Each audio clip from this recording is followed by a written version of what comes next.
little intimate lunch. Hi, how are you? Wonderful, Alicia Cordell. Good to see you, Alicia. Nice to see you again, North Carolina. Great to see you. Thank you. Hi, I'm Bonnie Laquetta from here Bonnie, in Indiana. so nice to see you. Nice to Thank see you. you. It's an honor, sir. Good. Hearing from Saw you last night. Yeah, yeah. Good. Hello. How are you? I'm Raisa Bill From New Philly. York City in Philly. I'm right. I'm thrilled. I'm Ben Cherry from Albuquerque by way of Alaska. By way of Alaska. Yeah, so I I lived was- 25 years in Alaska, so. I saw that you were a commercial fisherman for a And while. commercial fisherman. You like to fish, I understand. Well, no, I like the idea of fishing. I'm not a very good I think fisherman. the Well, listen, why don't we all go pass, let's pass all the food around and make sure that everybody's got something on their plates, and then we can talk. And we're going to kick these guys out in a little bit. So Ben, now you were in education, but were you fishing at the same time? Would it be during the summers that you were going on? Let me back up a little bit and tell you how I ended up there and How so you ended forth. up in Alaska. It's kind of an interesting story. I had a brother that went to Alaska, and he said there's a job opening in this small Eskimo village in rural Alaska, and because of my experiences in the Peace Corps, I said this fits right in with what I want to do with my life. And so my wife and I went to these Yupik villages in Alaska, and we lived there, and our kids were born in the villages, and she taught and I taught, and then finally stayed around so long, I guess, that I was school superintendent and did a lot of community work, grassroots work, as you call it, and the same way in the Peace Corps, and tried to motivate people and kids to make a change in the villages. And That's unbelievable. Well, what kinds of things are people talking about that you think those of us on the campaign trail don't hear enough of? When you're in office, I guess what I want to know is the whole idea of accountability, of transparency, of this change that we're going to make happen in Washington. What can each of us do then? You know what I mean? To remain connected, to remain tapped into really making the change. I mean, part of my job will be to open up government. Because I think this has been the most secretive administration. It doesn't, share information. It has put more things under classified documents than any other administration in history.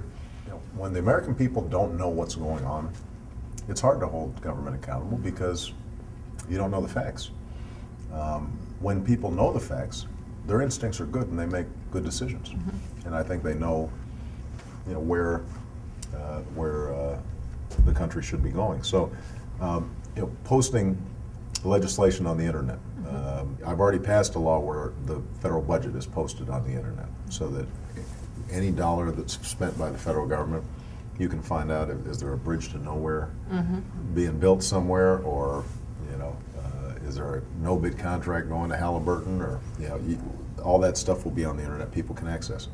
I totally understand, but like government reaching out and open government and everything, but I don't want there to be like drop the ball on the aspect of people either. Like people really have to get more motivated to do their own thing also. If you don't work with people so that they internalize change, where they feel, that they've got to be a part of it, that it's not being done to them, but they are the ones they are with you, making change, then it's not going to stick. It doesn't work. And that's why, when I talk about education, I always talk about parents and community getting involved, because, we can pour all the money we want into schools, but if there's not a change in attitude and approach, then, it's not a either or thing, it's a both and thing. And how are you, what's happening in terms of art education? And do you talk to your colleagues, or? Well, we're pretty excited about the possibility of some major reforms happening with the No Child Left Behind, but because that's certainly put pressure on the schooling systems to focus on certain areas of education, and I feel that there's a shifting away from that mentality now. There's like growing appreciation for how important the arts are in education. In a similar experience, like you're trying to move and make change in your way, and we're trying to get in there and make change in that education system. But I don't know how it is in Pennsylvania, but the first few weeks of school here, month to 6 weeks, they don't learn anything. They review everything they did the year before just to prepare for the test. Right. Yeah, makes no sense. There's no point to it. And There's no point to it. By the time they're done with it, now you're already getting close to Thanksgiving. Exactly. They're that So far now- behind for this year. And then this is that break, and then there's Christmas. No, you hear this from teachers Yeah. where they feel like And their hands are they only get a tied. few weeks of instruction on things they want to teach before the Christmas break. Right. I am very excited about affordable education. Yes. I think that is absolutely Yes. key. Have they already started college? Both my daughters have. My oldest daughter was very fortunate. She went to the North Carolina School of Science and Math as she was about to go into her senior year. Congress passed a law to provide tuition assistance for every student that graduated. The program only lasted, though, for about 3 years, and now it's gone. So with my baby girl, she graduated early. She took all the honor classes. She didn't qualify for anything. She didn't get the scholarship. We didn't qualify for any kind of financial aid. She'd be somebody who, would directly benefit from a $4,000 tuition credit. Absolutely, and she already does the community service. No, I look, this is going to be a top priority, and it's not just important for the future of these kids, it's important for all our futures, because our economy is going to depend on the quality of our workforce. Right. Well, listen, everybody, you guys have been wonderful company, and Thank you. I hope you enjoyed it. I enjoyed Absolutely. it. And just keep on plugging away out there, and remember that what I said, that this is about us and not about me. I had one little note here. It's on page 66 of your book about authenticity and empathy, and I verified that, so I'm happy to go back. So. Well, I appreciate that. Actually, I'll be honest with you. One of the things I'm proud about is that I don't feel like I've changed too much during the course of this campaign. I mean, Must be more tired. other than being sleepier. Yeah. I'm better on the stump, and when you speak as often as I do, you can sort of turn it on and off. Although you still, trip up sometimes. But basically, I haven't started taking myself too seriously. I take the work very seriously and the need for change seriously. Just I'm real impressed quickly, what that- do we need to do, to help you win this election?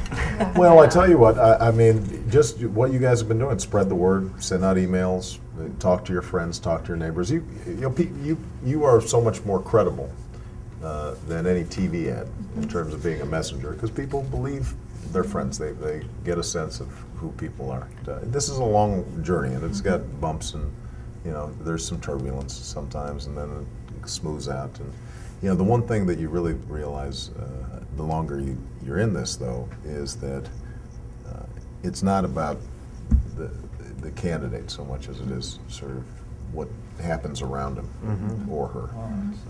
It's part of this big wave. Yeah, moving exactly. through there. That's exactly right. And Hopefully it turns you're the sort right right. direction. You're sort of you like to pretend that you're steering it, but there are forces larger than us at work, and which actually strengthens my faith. I actually spend a lot more time thinking, the long term, and God, and family, and successive generations. It really does give you perspective when you're sort of seeing so much of the country and Sure. meeting so many people. We will edit out any So you can edit these, got okay. like a big piece of lettuce in your teeth or something. We'll edit that out.